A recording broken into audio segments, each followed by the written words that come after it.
आयल हे सखी सर्व सुहावन, सावन के महीनामा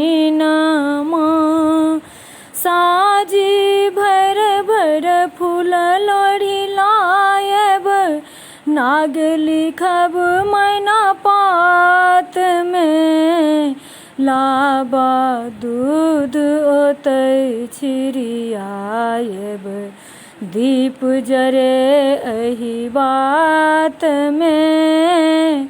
आयल हे सखी सर्व सुहावन, सावन के महीनामा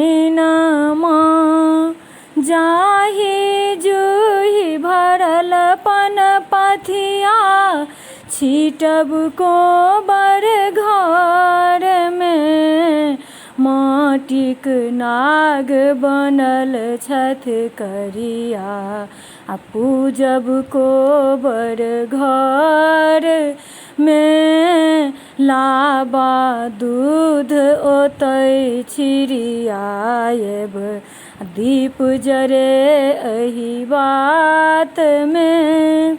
मधुश्रावणी पावनी आवल, राम सिया मिलनमा, आयल हे सखी सर्व सुहावन, सावन के महीनामा।